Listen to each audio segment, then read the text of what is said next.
Hey, what's up? What's up, Bass? Hey, what's going on? Welcome to the podcast. We are just waiting for our man Griffin Fishing to join up the podcast, and then we'll get things underway. All right, there's Griff Well, right there we there.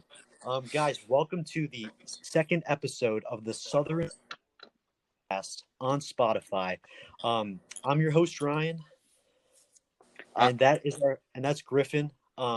Griffin Fishing. We are your hosts on the Southern Lore podcast, and today we have a special guest on our podcast. He goes by BassFishingProductions on social media, on Instagram and YouTube. He makes awesome fishing content. His name is Bobby. And guys, Bobby, introduce yourself for the audience. Hello, my name is Bobby. I've been doing a lot of fishing stuff on social media for probably over 5 years now. So, yeah, I'm happy to be here. We're glad to have you, Bobby. Griff, why don't you segue us? Hey, what's up, guys? What's up, guys? Welcome to the Southern Lure Podcast Part 2. And let me tell you something. This is going to be an amazing and an absolute amazing experience for all of us and all of y'all joining the live right now on TikTok. Everybody, drop a comment down below and help support this podcast. How are you doing, Good, Bobby? how are you? Oh, man, I'm doing great. Had a wonderful day of fishing, catching humongous bass today. Like fun. Caught a 5-pounder today punching. That's the only thing I could do. It was like freaking 10-mile-an-hour winds, flipping some mats, and all I could do is just catch a couple of threes and a 5, and we got it done today. I actually got on a few snakeheads today too. That's sick. That's great. That's yeah, crazy. Guys. So we are on TikTok live right now, and we are doing the podcast right now. And if you guys have anything you want us to talk about, just drop it down in the comments, and we will be talking about it. But guys, just Griff and Bobby, just so you know, the man Andrew Flair himself is in my live, and he just gave me an "I'm very rich," which is so sick. That's amazing. Oh, yeah, dude, that's amazing. that's great. That's great. I love Flair since day one, and I've loved the Guggen Squad, of course, my entire life. And so I guess people wanted us to talk about the Guggen Squad and different Guggen baits, and just segue into a bunch of different topics. So since Flair is in the live, and he is one of my all-time favorite YouTubers and fishermen, and my all-time favorite member of the Guggen Squad, you guys want to start off and talk about some Guggen baits and what you guys love to throw, and different opinions and stuff like that? Yeah, sure. Today all I could catch them on was Guggen baits. Literally, that's it. I threw the lunker log for the first time today, and my girlfriend, I gave the opportunity to my girlfriend to throw the lunker log for the first time, and that's just a regular stick bait, and she threw it out there on the first cast. She got a 2-pounder. That's insane. And yeah, and that, like, first cast, and then it kind of made me step back a couple steps and say, you know what, is this Guggen bait thing for real? Yeah, you know what I mean, with this lunker log and everything. And but other than that, I threw a Okeechobee craw, punching. Like I said, I had a 1.25 ounce weight, punching some mats, and that's all I could do. And I think I landed on a couple beds under the mats and everything, because that 5-pounder, its tail was bloody as crap, right? And so when you talk about Guggen baits, you're cutting out a little bit. Oh, I'm sorry. You're all good. You're good. Sorry. Keep going. You're good. I always have a Guggen bait in my arsenal. Always. No matter if it's bandito bug, no matter if it's a trench hog, a lunker log, a kraken craw, there's a couple of jigs, I always have a Guggen bait in my arsenal for a good reason. I love that. I do as well. Bass, have you used Guggen baits at all, or are you? Yeah. Guggen Squad. I don't use a whole lot of soft plastics usually when I fish. It's just the type of fishing I do. But I have used like the Mondo worm a few times, and I've actually caught a lot of good bass on them. So from what I've used, they're pretty good. They sure are. I love Guggen baits. Yeah. I mean, I have everything in my arsenal, from all the soft plastics to the hard baits. I think they're a great company, Right. as well as great influencers, fishing influencers. Absolutely. On YouTube. All like the younger generation, I should say, of fishing, fishermen and people who consume fishing social media content, I feel like the Guggen Squad has really set a stage for young fishermen and people who want to get involved not only in fishing but social media. And like, I feel like they kind of created themselves as almost like an icon. You know what I Yeah, mean? 100%. What are your thoughts on that? You know, I've, seen, I've been around long enough to like see when they all started, when they all had, their separate channels. I remember watching Lunkers when he had 15,000 subs on YouTube. Mm-hmm. And then all of a sudden you just saw him collaborating and, creating this platform. And then, they really did build the social media for fishing. They really, set the stage, like you said. And yeah, I think it's really elevated social media and fishing and just the community all around. Exactly. Yeah, Griff, give us your input on the Guggen Squad. I know you love Guggen, but let's get your input. Well, let me tell you something. I started off bass fishing from the age of maybe about 13 Sure. or 14, right? And everything I learned, my dad couldn't teach me about bass fishing. My grandparents didn't teach me about bass fishing. It was strictly John B. Right. John, like just watching the videos constantly, because by that time he's been out on YouTube for maybe 4 years when I first found him. And I would just watch his videos on how to frog fish, how to punch, how to throw a Texas rig, why to throw a Texas rig, and everything like that. And then what I would do is with my spinning setup, I'd go cast a jig. You know what I'm saying? And I would that's basically how I learned how to bass fish, is by watching the Guggens. Because that's the main reason on how I started, right. And how I am today. No, I exactly feel you. I mean, I feel like it's that way for tons and tons of young fishermen these days. Like so many people are on social media and of course YouTube, and all that good stuff. And the Guggens are like the OG. Like, you know what I mean? Like people have learned from them. They've set the stage. And I just feel like they're a big part of the fishing community, and young people young anglers getting into fishing, and setting the stage for other content creators who are trying to go. So I mean, they're a huge inspiration to me.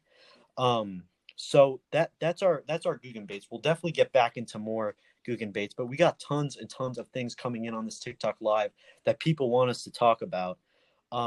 So we'll definitely get back into more Guggen baits. But Bass, I know you're from Florida. Right. For those who just joined the TikTok live, we have Mr. BassFishingProductions, who's known on YouTube and Instagram. He's an awesome fisherman and awesome content creator. He's from Florida and he makes awesome videos. And I just love his content, and so many other people do too. But Bass, someone mentioned for us three to give our all favorite fishing experiences. So Bass, why don't you start us off? Favorite fishing experiences? Oh man. Oh, dude, I got it. I was like trying to think. I was like, oh man, I don't know. But dude, I've caught, obviously I don't think any of you have ever caught this fish, but pacu. Pacu are the best fish ever to catch in Florida. I don't care, saltwater, freshwater, dude. The thrill of seeing, a pacu come up and start eating your chum, and then you cast at it and you fight the fish for not even literally 3 hours. I fought one for close to 3 hours, and that's because I'm an idiot and I use 10-pound tests, but I just do that because it's fun. People use 50-pound braid and get them in a minute, but I fought one for close to 3 hours, and that's just insane. Wow. I was using 10-pound test mono with the little spinning reel. Oh my gosh. And when I landed all my line was curled up from just the drag racing. So it was insane that I got him in. I've caught probably 5 now, but yeah, pacu, all those pacu catches are definitely my favorite. That's insane. So tell us a little bit about some tactics, locations for pacu, and maybe one of your favorite of all time. Yeah. So pacu, there's not really a set stage on where they are. There's not a certain location or places that have them. It's all about luck. People release them, and you just got to rely on them growing and not getting eaten by bass when they're small, and then they grow, and you got to find them, and they're really finicky when it comes to eating. So Okay. This one spot, obviously I'm not going to name the location, even though a lot of my followers have found out where it is. But I went there and I actually found it myself. Me and my dad were driving around looking for spots, and we, for bass fishing. And I was walking down the bank, and I'm not even kidding, I saw like a 50-pound pacu on the bank. And oh my gosh. at the time, I've never seen a pacu before, so I thought it was maybe like a carp or something. And then I realized it was a pacu. And later that day, I went back there with some dog food for Chum, and I just saw 5 of them go nuts. And so yeah, that was my first one I ever caught, and I went there. My friend actually caught one on a strawberry, and then I caught one with bread. So yeah, there's a lot in that one body of water, but I've caught pacu in 3 different locations. But yeah, they're really rare though. Probably one of the rarest fish in Florida right now. That's awesome. What are the most ideal baits for pacu?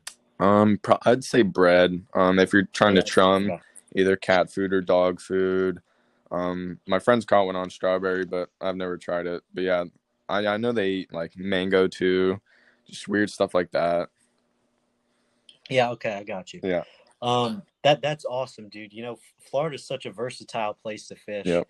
I mean, you got everything down there. Not only do you have everything, but you also have giant fish of everything. You know what I mean? Yeah. You got fresh water, you got salt water, you got everything. I mean, of course I'm not from Florida, as you guys know. I'm from New Jersey, but I go down to Florida often.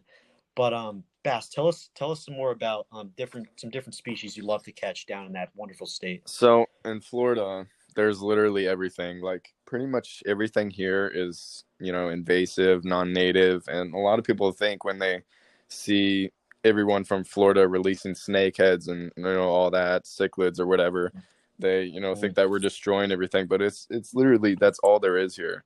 There's largemouth bass, which are native, obviously. There's some bluegill, but they all coexist. They don't really mess with each other or the environments I've caught.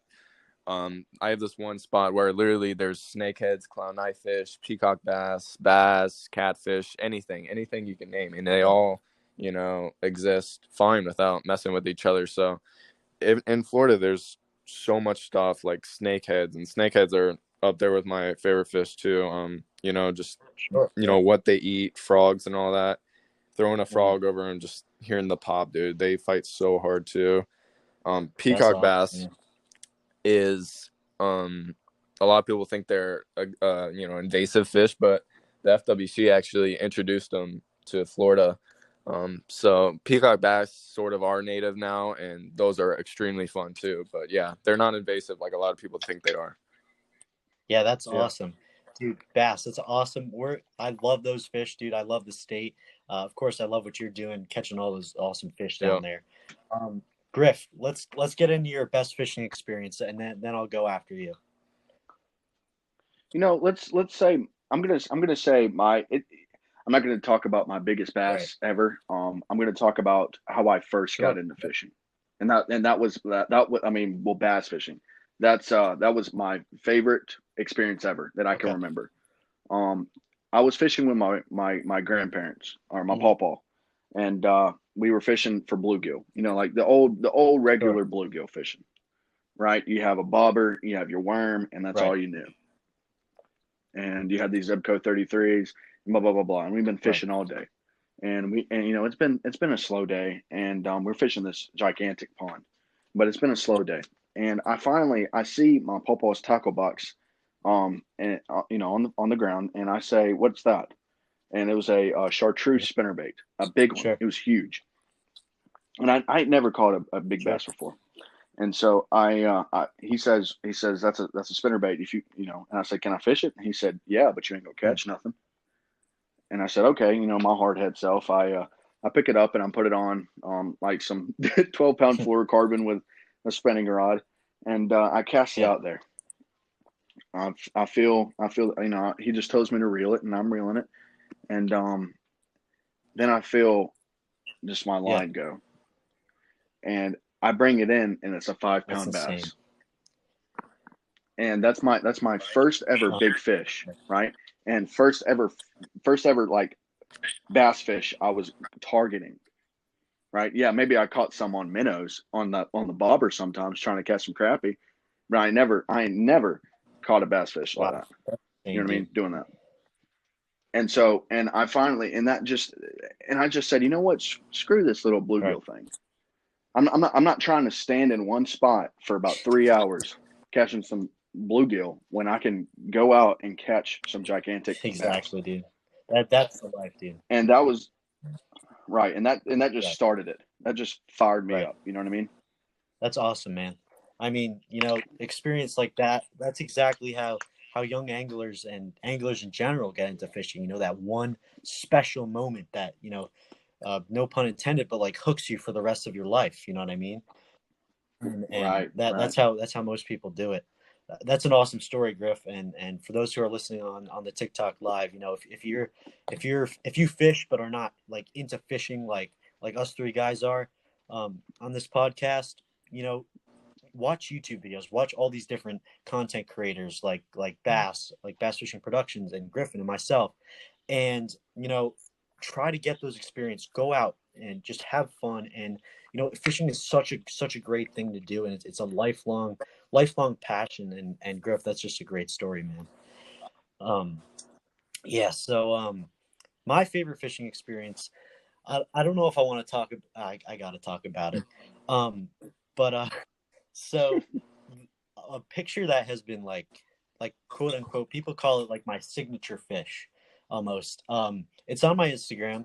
There's this huge bass that I caught in Florida, and that was probably my most memorable fishing moment. So I'll just do a little story about that right now. So basically, it was in 2016. I was 12 years old. I'm 16 right now. So about 4 years ago, we take a family trip down to Florida every year, and of course, that's my favorite state. I love to be there, catching insane fish and having a good time.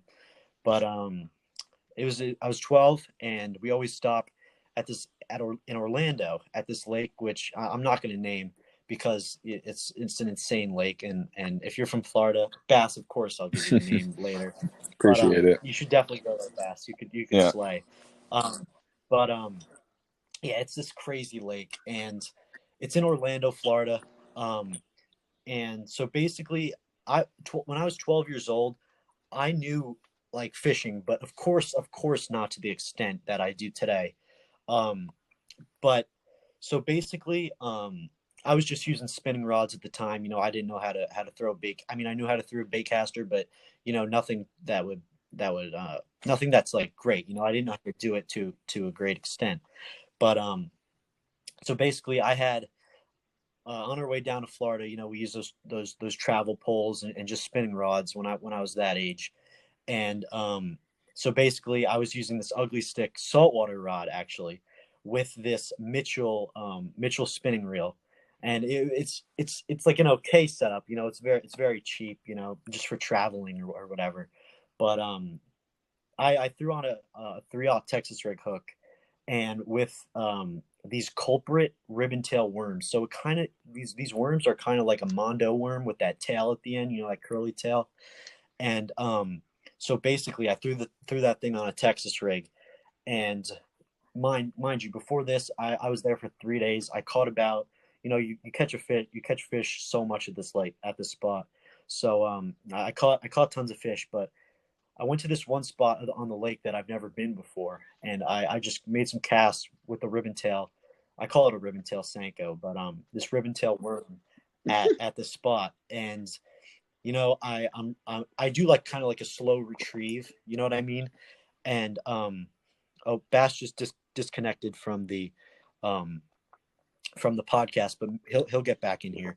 Um, but yeah, so I was using this ribbon tail Senko, and I was moving it along the surface, and I feel this hit, right? And this thing completely. Oh, Bass, welcome back. Yeah, sorry. Something weird happened. You're all There we good, go. dude. You're all good. So basically, I was fishing this ribbon tail Senko along the bank, kind of. It was a shallow bank, and I get this hit, right. And of course, you set the hook and start battling it, and the thing didn't fight for like as soon as I set the hook, the thing didn't have any reaction. It was kind of lazy. but then this thing took off, and like it started pulling, right, but I had to loosen the drag. This thing was pulling so much. It took me a half a football field out in the middle of the pond, Wow. and it just went and went and went. And this thing was insane. And mind me, as a 12-year-old fisherman, like I was experienced, but not like that experienced, So I was trying my best to battle this fish, loosen the drag at the same time, and try not to break it off, because my knots weren't the best at the time.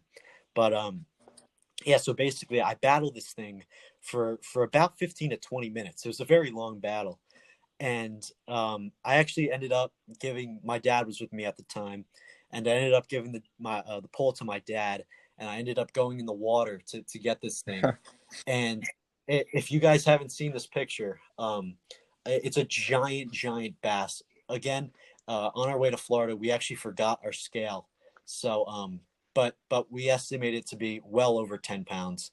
It was an absolute monster. I'm actually looking at it. I actually framed it. It's actually above my head right now, where I'm at. I framed it. I was just so proud of it, and that was my most insane fishing experience. Like, I'm not even exaggerating. You could fit a fist and a half in its mouth. It was a freaking That is giant. insane. Yeah. That's So crazy. those were some awesome fishing stories, guys. That was pretty cool. We got some more things to talk about. So we talked about Guggen baits. We talked about our favorite fishing experiences. Our next thing someone wants us to talk about is how we all started on social media as fishing content creators. So, Bass, the king, I would love you to go first. All right. Well, I'd say probably close to 6 years ago, I got into fishing. 6 or 7 years ago, I actually got into fishing. I didn't get into fishing when I was younger, like a lot of people. One of my friends showed me bass fishing, and I just got hooked on it. And I remember looking up on YouTube, fishing and all that, and that was before there was anyone really big for it. And I remember this one guy, I forgot his name, but he had like 15,000 subscribers, and I thought that was like insane, dude. I was like, I want to be like that one day. I want to have 15,000 subscribers. And Right. I think I created a YouTube before I created an Instagram, and obviously the YouTube didn't work out then, and I deleted all the videos. But I Oh, seriously? yeah, I didn't I even know that. created YouTube before Instagram, and I don't even know, I was like filming on my laptop, like showcasing some of my lures. Dude, it was the cringiest stuff.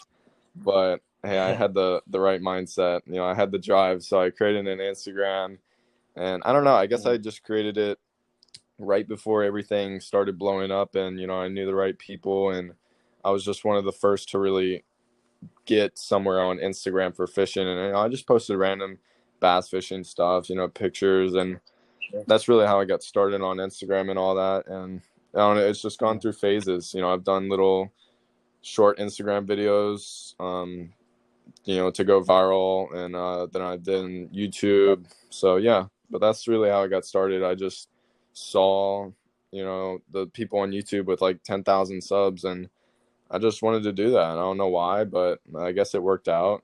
I didn't even know what I was doing. I just created an Instagram randomly, just posted stuff, and I don't know, I just got some followers. That's Yeah. awesome, man. So someone asked if you had to like pick a reason, like the best tip to grow as a content creator, what would that be? To grow it's so hard to put into words, like what you have to do, because it's so specific to you. It's all about what you do. Right. But broadly, I would say, you got to be unique. You got to do something, because there's millions of other people out there right now that are posting bass fishing pictures on Instagram. So that's not really going to get you big. That's not going to grow you big. You got to do something different. You got to do something that grabs people's attention. And also you just got to be really consistent. You have to, whether it's one time a week or every day, you just got to, have your followers, supporters in that, cycle of, all right, he's going to post here, he's going to post here. I can always, come back this day and, get content from here, and just stay consistent with your uploads and what you're, doing, like the content you're producing. Just be consistent. If it's not working, then change it up, just keep trying different stuff. Try to, be unique and not do what someone else is doing. And that's really hard. It's hard to think of an idea, especially with fishing, to like do something different than anyone else. But it's really what you got to do, and you just got to have the drive to just keep going. And you're not going to get followers right away. You just got to keep going. You got to try a bunch of different stuff. And yeah, I mean, hopefully if you just keep going at it, you'll get there one day, and you'll grow. Dude, that is phenomenal advice. Guys, for those who are on TikTok Live, if you guys haven't seen Bass Fishing Productions on YouTube and Instagram, go check him out. He makes awesome stuff, as he just said, and gave us some awesome tips for those of you who are looking to content create, whether it be fishing or something else. Yeah, so Bass, the videos you've made on Instagram, I think one of the reasons why they're so awesome, is because they're unique.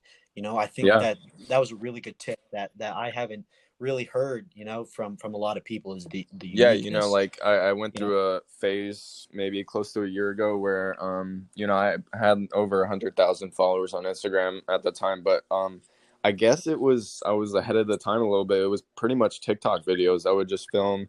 I would go out with my friends, and we wouldn't even go out to fish. We would go out to create content, little short 10-15-second videos that were action packed, that were unique, and we got tons of views on that. And it's pretty much like TikTok. So yeah, like I said, just be unique, and that's pretty much what I did there. Just as an example, I just created short, little interesting videos, and they really popped off. So yeah. Dude, that is awesome. The people in the chat right now in the TikTok Live are loving you, and they said that they're gonna go check out your content. So of course, and guys, thank you guys so much for that. But Bass, yeah, that is awesome, dude. I love your stuff so much, dude. It's really, really great stuff, and that advice you gave really gonna inspire some people in this live and on this podcast. Yep. But my man Griff, let's talk about those hogs you're catching in Georgia, and how you got your start. I think the start to almost everybody is from an influence. 100%. Right? To like even John B. Or Flair, or we talk about Bobby. It all starts from an influence, and you want to be like that somebody. You want to. And my whole thing was, I looked at John B's videos. I looked at AP Bassins. I looked at everybody's that was out there. And you want to talk about tactical bassing. You want to talk about everybody out there, and you say, you know what, I would like to be like that. Not just because of the fame, not just because of they look cool while doing it. It's just for that simple pleasure of saying, hey, I'm doing what I love doing, but I'm also spreading what I love doing. Yeah. You know what I'm saying? 100%. And I do have a question. I do have a question for Bob. Do you feel any pressure on putting out content? When I say that, when you feel pressure, are you still having the gratitude of saying, you know what, I'm fishing because I love it, or am I feeling that pressure of, okay, I need to make content. I need to be doing this. You just read my mind. I actually was going to want to talk about this because, sort of, because, I have such a large platform on Instagram, TikTok, YouTube, and I've made it pretty much a full-time job. And basically every day I don't go out and say, I want to go catch bass. I want to do this, just for fishing, for fun. I sit in my room, I think of ideas constantly, and that's literally all I think of. That's all I do. And I don't think people think of like how much like work that goes into it. And it's to the point now where I don't really go fishing anymore. I go to make videos, but I love it, and I love entertaining people. And that's why I do it. So I guess I do feel pressure, but it's good to just relax and not worry about it too much. I know that I can take a few days off, but sometimes videos don't go as I plan, and I spend a whole day working on a video and it doesn't work. So there goes a whole day, and that happened yesterday, and that really sucks. But I still go out fishing every now and then. every one day I'll just want to go fishing. I'll just hit up my friends and I'll be like, let's just go fishing. So, yeah. Yeah. Right. That's yeah. Go ahead, Griff. You're good. Yeah. I know that has to take a toll on people. I know a lot of people that go into tournaments. You know what I mean? That's like, let's just say Scott Martin. I'm not saying Yeah. him, but I'm saying people like that high up in FLW and Bass and whatever MLF. I know it takes a big toll on them because they've been doing it for so long, and now they're having to Yeah. And bass it's fish like, to feed their family. it's like, Right. the ideas for YouTube too, like YouTubers, you constantly gotta come up with new ideas, and YouTube's so much harder than Instagram and stuff like TikTok. You have to Oh, come up with 100%. a 100%. unique Yep. idea that, and the videos I do, I wish I could be like John B or anyone like that, where I can go out and film a fishing video. But with me, I gotta, Right. find these places to save fish, just stuff like that, like really unique, Yeah. Right. niche sort of, tightly niche sort of content that I have to create that people like. And that's really the hard part, thinking of ideas like that and then making them happen. You got to rely on the fish to cooperate, the weather. It's really tough sometimes. It sure Right. is. Well, you talk about being unique, and being unique and Yeah. for doing YouTube videos. But I'm telling you, man, like you Hmm. you you had some Yeah. premium content Yeah. down there, dude. You talk about catch 'em all fishing, and you talk about who's that other guy? Man, I haven't seen him in a Oh, while. Monster That Mike. short little dude. Yeah. Catches. Yeah. Yeah, Monster Mike. Yeah. You Yeah. you you want to talk about some content creators, dude? If you see some, you're going to see some like I saw on your Instagram earlier. About catching them in that pool one time. What's it called? Catch them all fishing. They were y'all Yeah. Yeah. catch or they Okay, were so catching I them in a actually want to pool. talk about It was that, weird. the It was pool weird. stuff. But That's really what Yeah. kickstarted my YouTube. I was already big Okay. on Instagram and all that, but mhm. YouTube, I had just started. I had like 4,000 subs from when I, kept trying and stopping, but I had this idea one day that I really Right. wanted to, push YouTube and really grind that. And I made a few videos, and then probably like a few weeks after I started YouTube again, I came across an abandoned pool, and it was behind this lake that my friend, lived at, and it had fish in it. And, I just had the idea like, okay, I'm going to save fish from it. And it clicked in my head. I was like, this is insane. This is like the most viral thing I've ever seen. Like I've never seen anything like this. And, Yeah. at one point I wanted to like, I don't know how, but like buy the freaking house so I can make the pool my own, make it a pond. Literally, I was like, this is insane. And before I did anything, I hit up my friend Catch 'em all fishing, and I had him come down and film a video catching some of the fish out. And he really helped my YouTube game, because he made a video there. And I just kept making content like that. But the video on his channel got like 4 million views, and then I did a bunch of stuff there because there was so much content there. And one of my videos there got 7 million views on YouTube in my first like 2 months Wow. of Oh my being on gosh. YouTube. And I don't even know where the views came from, because I posted TikTok promos for the video, and they only hit like 5 million. So there was like a few million views that came out of nowhere. And yeah, it's just like videos like that. I mean, I'm not saying that anyone can go out and find stuff like an abandoned pool, but you just gotta have Right. that open eye when you see something, when you see like a fountain, or maybe it has fish in Right. it. You just stuff like that, really cool, like dried up ponds.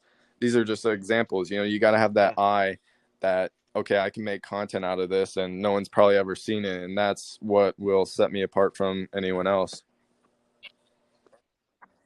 That's awesome, dude. Dude, that is some great advice Yeah. and a great story.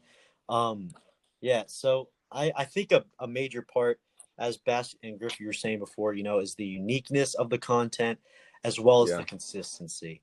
I feel like, like the consistency part, I feel like it's a super, super big aspect because Bass, as you said before, you have your fan base, and if they know that you're gonna post at Saturday at 5, they'll be on YouTube at Saturday Yeah. at 5, and if you're consistent like that, things start to grow. And like that's the way you got to do it. Like if any of you of course on the podcast and on TikTok live, you know, want to grow your content, you know, this is very great advice. You know, stay consistent, stay unique. And Bass and Griff, tell me what you think about this. So I got some I was talking to some people the other day, and so they created content, right? So like I'm gonna say this as an example. Tell me what you think about this. So let's say you make fishing content, right? But you do other stuff as well. Do you think it's beneficial for you as a creator to just make fishing content or branch off to other things? Like, do you want to just stay as that niche fishing like content creator, or do you want to branch I out in other think stuff? that it's a good idea in the long run.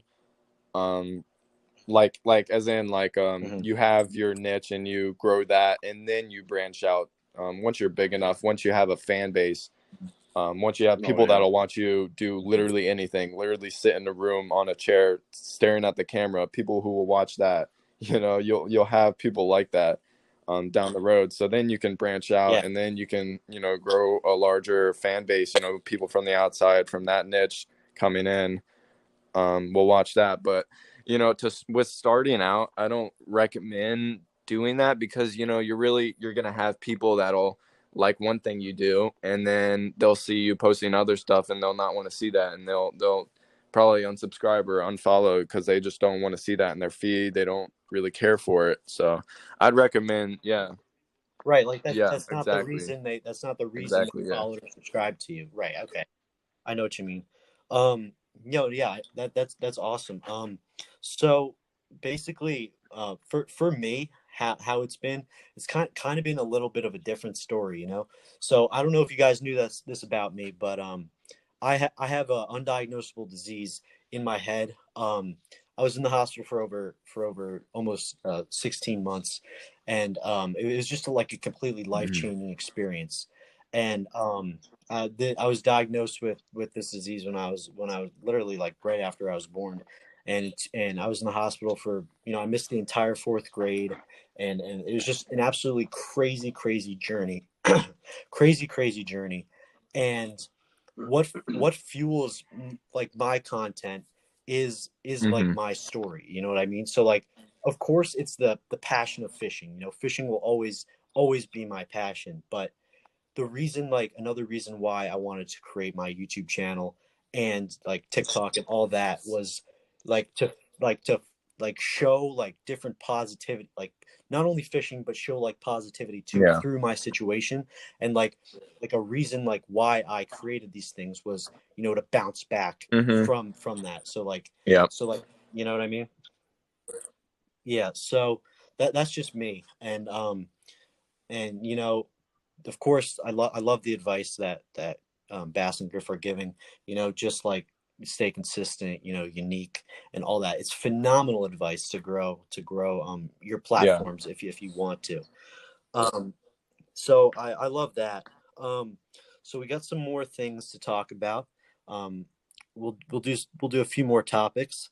Um, the next one people wanted to talk to us about are your worst fishing Mm. experiences. I'm gonna let you guys go Mhm. first. I gotta think about this. Oh, I know. Okay. Okay. I know this one. My worst fishing experience was a 6 month span of fishing 3 times a week and not Oh, catching one fish. yeah. That was my worst Wow. experience. Like I swear to you, I fished Hmm. everything from a trick worm all the way to a live worm Right. just to catch a Right. bluegill. Like 6 months from fishing 3 days a week, not Yeah. catching a fish, takes a Yeah. I toll. bet. I bet. And you start thinking, you're like, what am I Right. doing this for? Like there's no reason why I should be doing this. I went to stocked ponds. I went to everything, and I don't know why. God was against me. I think I don't know. I had Yeah. no I idea know what was what you mean. going on. Yeah. That's an awful fishing Um, experience.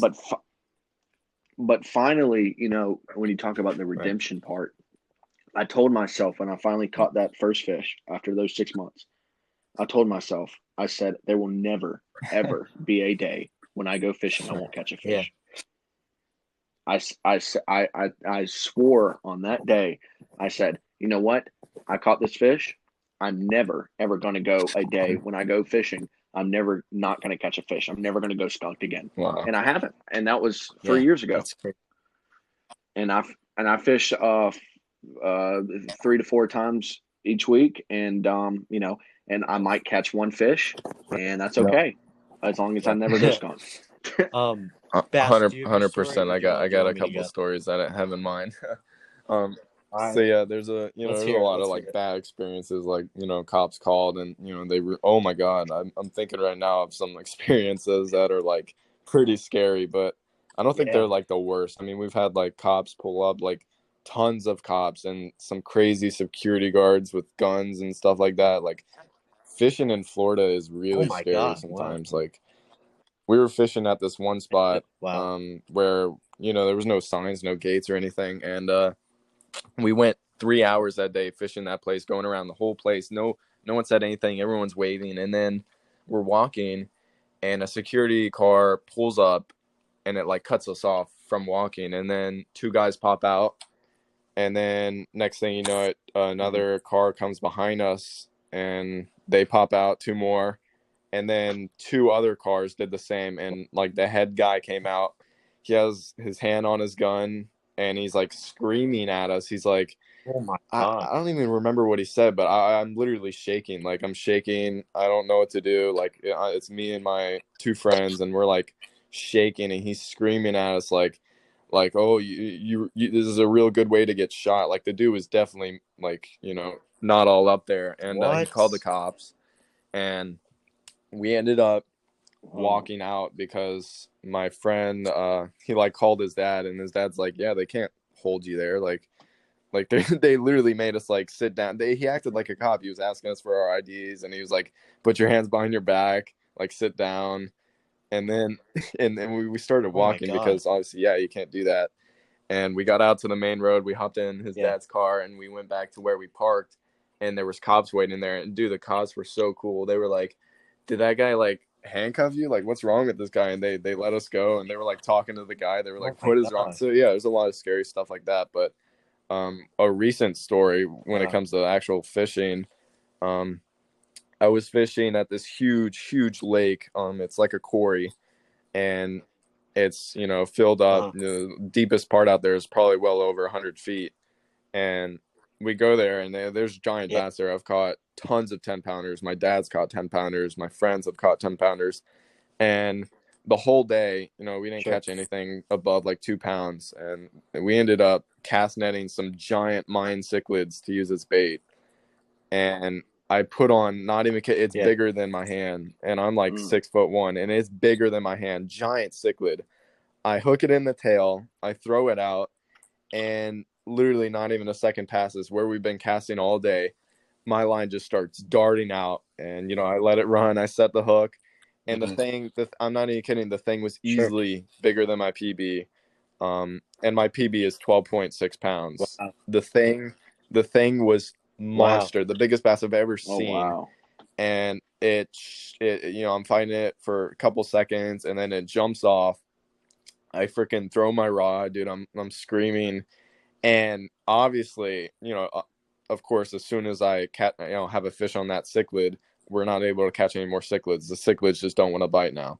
So I'm so pissed. I'm Oh, like, I got dude, we you. got to get a cichlid. We're trying for like an hour to catch a cichlid. We finally catch another one.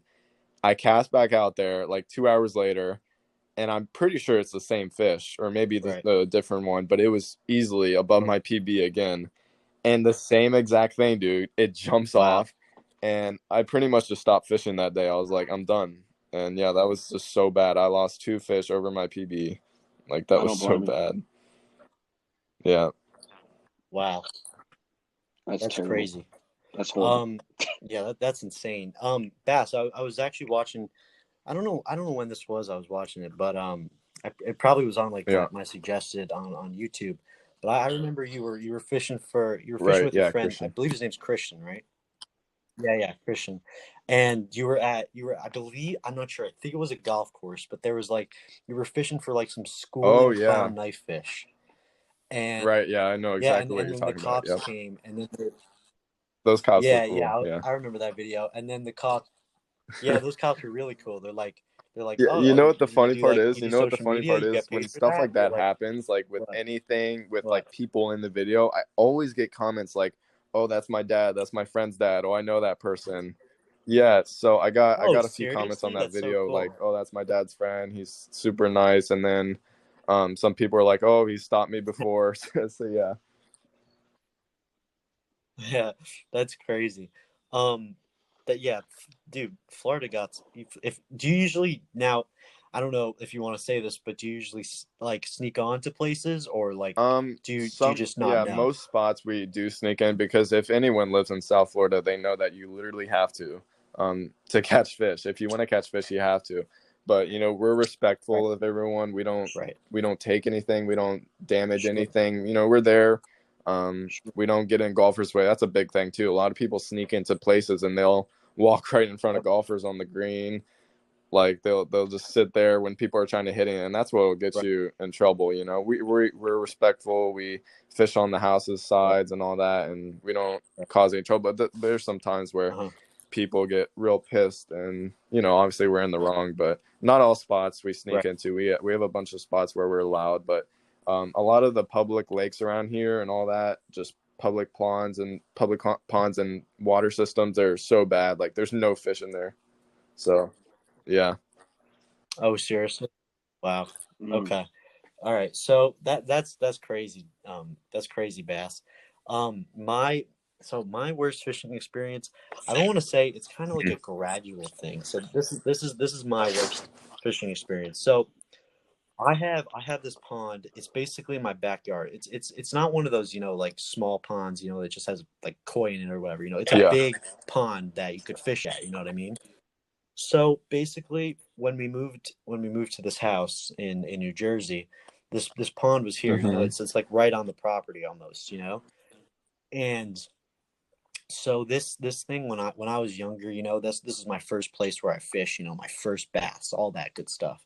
But so basically, this pond was loaded with huge bass, number bass. Of course, Yeah. there were bluegill in there because like that's what they eat.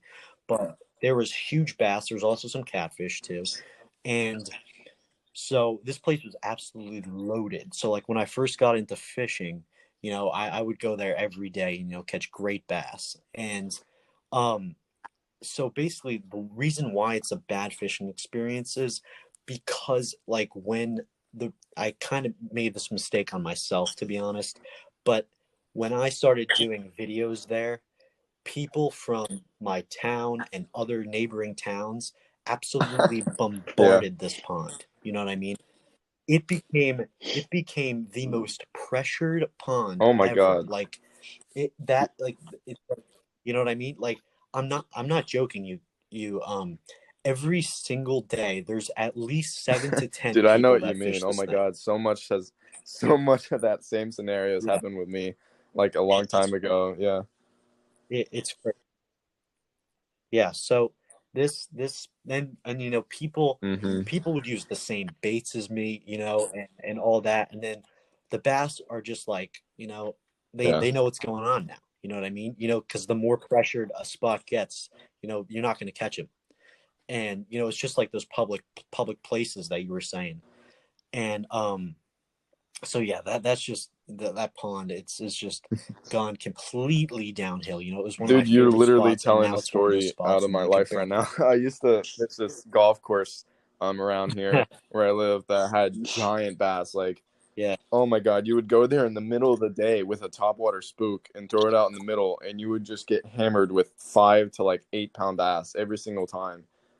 You go out there with worms, big swim baits. It Wow. was one of my Wow. best Yeah. spots ever, and I posted videos there. I did YouTube stuff, Instagram a long time, like 2 or 3 years ago, and oh my God, just over time, Right. I'll go there and there's just it because it's near a school, and a lot of the kids there, have seen my videos, and literally everyone fishes there, and Right. now there's not, you can't, yeah, you Yeah. can't That's catch one exactly fish. what It's I mean. insane. exactly. And like just a quick little story from this pond. Like this pond was so good, right? So I have a friend he's very inexperienced at fishing. Like, you know, he wanted to get into it, liked what I was doing and stuff. And so he brought some hot dogs one day, right? And this is actually a very funny story. He brought some hot dogs one day, and he was super unexperienced. He had like a 4/0 circle hook, right? And he put a half of a hot dog on this thing, and I'm like, dude, what are you doing? And he goes, watch. He puts the hot dog on this circle hook. I'm not joking you. Drops it like if he's on the bank, he drops it a foot away. He doesn't even cast. He plops it in the water. I'm not exaggerating. Pulls out an Oh my eight god. pounder. It was insane. This thing was Oh my absolutely gosh. giant, and he had no idea what he's doing. He's like, yeah, yeah, look, and then like that's how like crazy this pond was. But It's now he beginner's can luck barely right catch there. like a dink. You know what I mean? Yeah, that's 100% true. Yeah. So those are some pretty bad fishing experiences. So we're gonna segue to our last topic of the podcast, which is very very controversial, and a lot of people have different opinions on it. And that is so the some people have like the notion that using live bait is cheating. Now, a lot of Mm. people have that notion. I've heard throughout my town, but I want to know what y'all's opinions are on that. It depends. Now, if you're doing bass fishing for the sport of bass fishing, yeah, you're doing Right. yourself a disfavor. Okay. Because now, if you're fishing for, Yeah. let's say, bluegill, now go ahead Right. by any means, go ahead. If you're fishing for saltwater fish, now that's a really controversial topic in itself. If you want to talk about going Right. after redfish, yeah, you could throw a swim bait in there, or you could throw a mullet or something like that for a big snook. You know what I mean? It all just depends. But when we're talking about bass fishing itself, if you're going out there fishing for the Right. sport of bass fishing, yes, you're doing yourself a humongous disfavor. Now, if you're going out there trying to catch some like 16-pound bass, by all means, go ahead and put that two Right. pound bluegill on that hook and you throw Right. it out there and you wait. Right. Go ahead, you know. But but there's no to me there's no greater feeling than you putting on that Right. lure that you put on yourself that you thought Yeah. about. Like to me, bass fishing is Mm. all an Yeah. equation, talking about the Mhm. clouds, talking about how the water looks, talking about how much vegetation you got, talking about what color of bait you're going to use, why you're going to use it. All of it's an equation, and it equals a bass. Now, if that lure doesn't work, then you're going to have to scratch your Right. equation and start it over again and define something that works. And you Right. have to understand why. Now, if you throw a little dang minnow out there and you catch a bass, okay, great, you did a great Right. job, congratulations.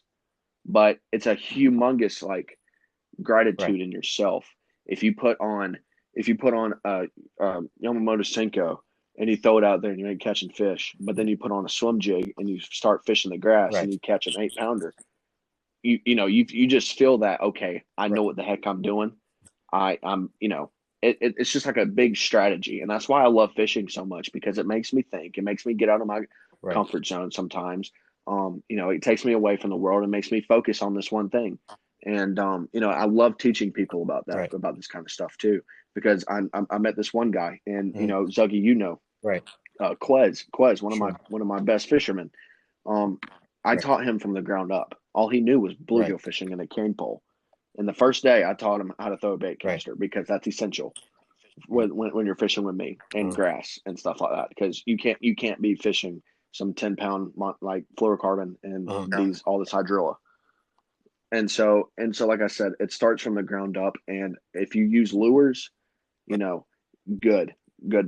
That's big props to you. But if you use live bait, make sure, hey, you're not doing it just for the sport. I just had No, I I think don't know I how to think that's a good explain that. opinion. I just Go. Yeah. you know what I mean. You No, get yeah, you I know kind of get what I'm exactly what you saying. mean. Like, so like the way I think about it is like I feel like a big thing depends on the species. Like Yeah, it's not Yeah, like yeah, you're yeah, gonna yeah, yeah. throw. It's not like you're gonna throw lures for like freaking catfish. You know what I mean? Yeah, something like Yeah, that. You know, but catfish, like right? bass fishing, like I feel like, you know, if you want to throw in that bluegill, you know, go ahead. You know, but like all there's tons of baits to like catch the bass. And, you know, it's so fulfilling. You know, like just like you said, you know, you picked that lure out. You figured out the equation. You know, that like what you're gonna do. So like I think it all depends on also, you know, the big thing it depends on is your experience of fishing as well. Like if you Right. are a younger angler and like are just newly wed to fishing, you know, you're gonna throw that live worm on that small circle hook, you know, to catch some bass. You know, you're not gonna go to, I don't know, crankbait, spinnerbait, chatterbait, you know, all that.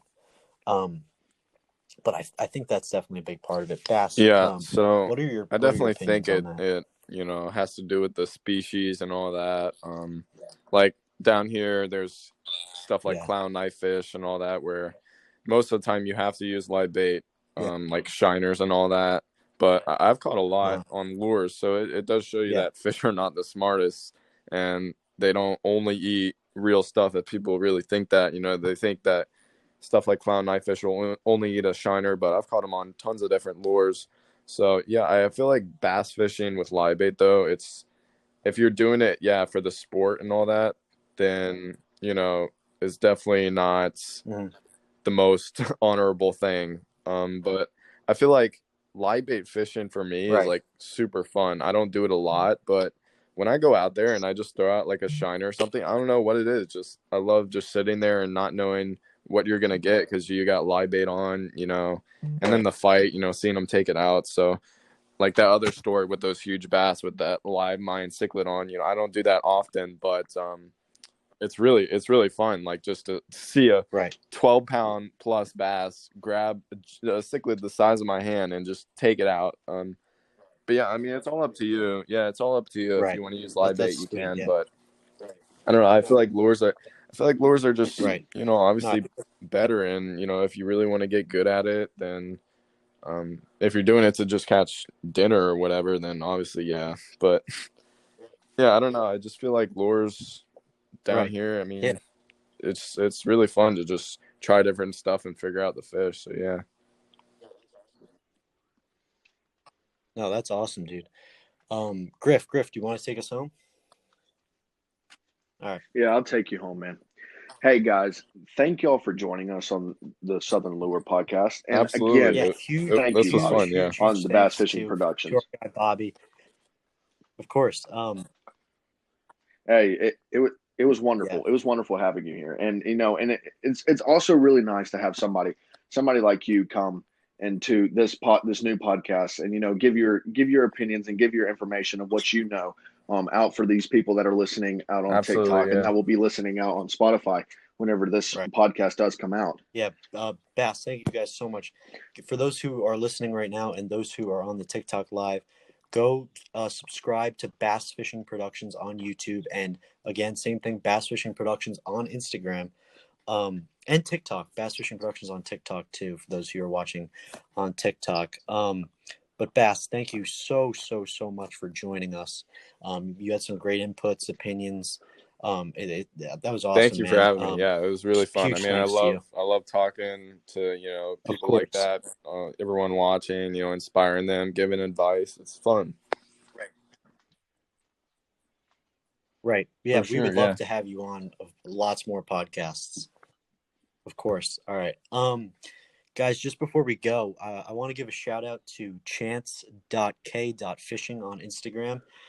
He got the shout out of the podcast. Again, that's chance.k.fishing on Instagram. Go give him a follow. He's a really great angler from the South. He won the shout out of the week on our podcast. But yeah, guys, thank you guys so much for watching. I'm your host Ryan, and go subscribe to my YouTube channel. It's Zuggy Fishing, and my Instagram Zuggy Fishing too, as well as my TikTok is Zuggy Fishing. And then we got my man Griffin. And Griffin, follow me on TikTok at Griffin Fishing, on Instagram All right, and guys, thank YouTube. you y'all so much for watching. I'm sorry, listening and watching technically to the Southern Lore podcast on Spotify. Go stream and follow our podcast on Spotify. And Bass, again, thank you for being here. Guys, go follow him, Bass Fishing Productions. He has awesome content. And we'll see you next time on the podcast. See you We'll guys. see you. All right, thank Bye. you guys.